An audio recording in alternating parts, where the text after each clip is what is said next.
Mônica Bergamo conseguiu uma entrevista com o Ayrton Senna.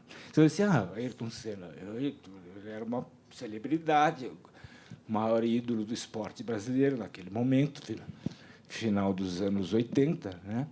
Mas acontece que o Ayrton Senna ele falava sobre Fórmula 1, falava sobre esporte, falava sobre a carreira dele, mas ele não dava entrevistas de 2, 3 sessões para falar sobre a vida pessoal dele, para falar sobre as namoradas, para falar das coisas que passavam pela cabeça, ou para falar, como ela arrancou,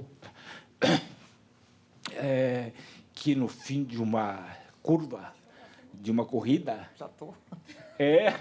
ele viu Jesus Cristo. E ela perguntou assim, mas Jesus estava lá.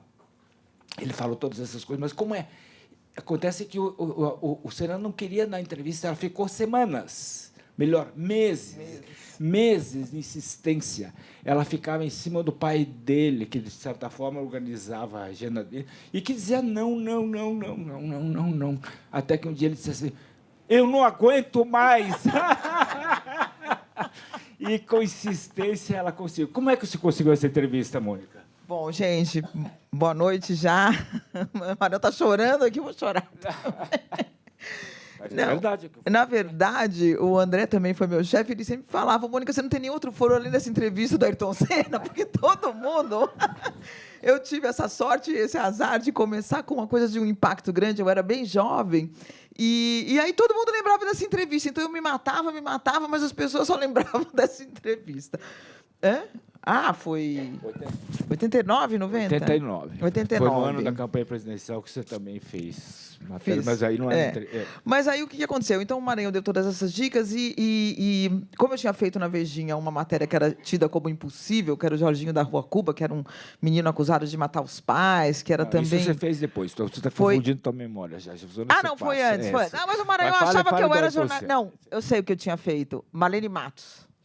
Foi. Aí o Maranhão falava, você tem que fazer as missões impossíveis e etc. Tem até um episódio engraçado para contar depois. Marlene Matos, que era dona da Xuxa, entre aspas, era empresária da Xuxa.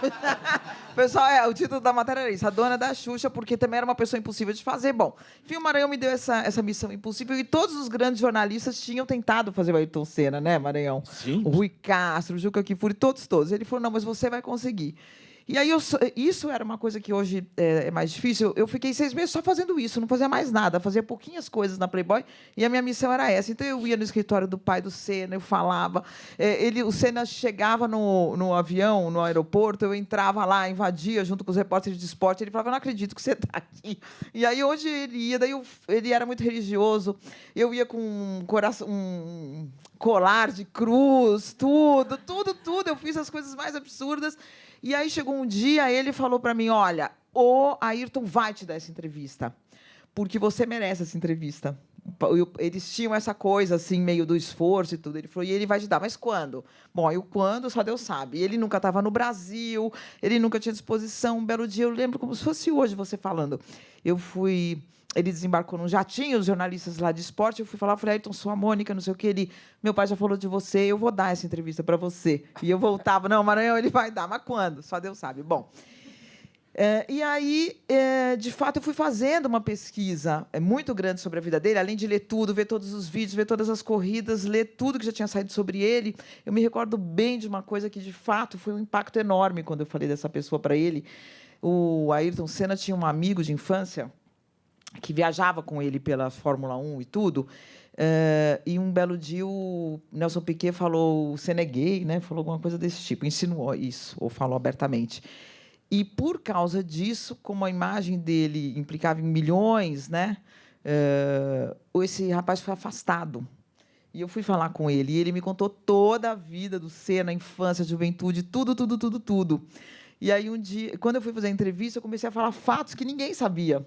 E ele falava, mas quem te contou isso? Mas como que você sabe essas coisas? Como você sabe esses detalhes?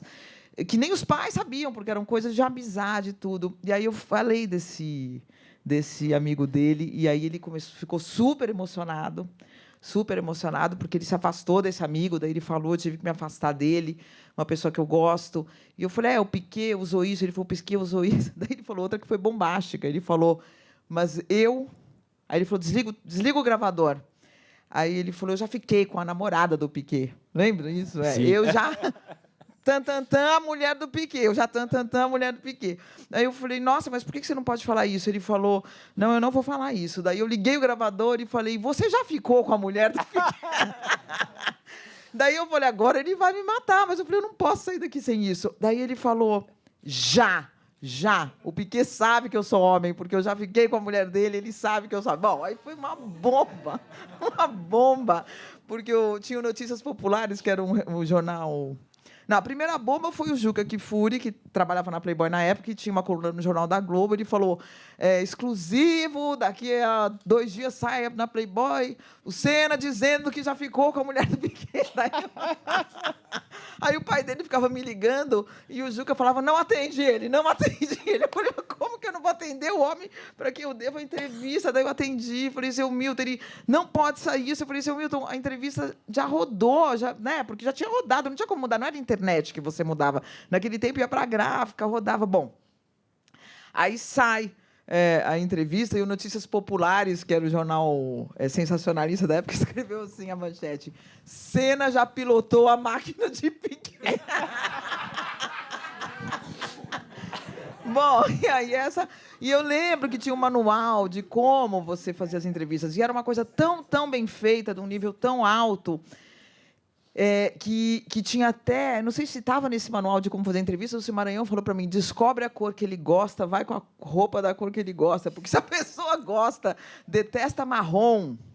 Você vai entrevistar o Roberto Carlos, você não pode ter nenhuma peça marrom. E aí eu nem lembro a cor que ele gostava lá, mas eu lembro que eu fui com a roupa da cor que ele gostava. Então teve essa foi uma aventura bem interessante. Depois vieram muitas e muitas outras. Sim.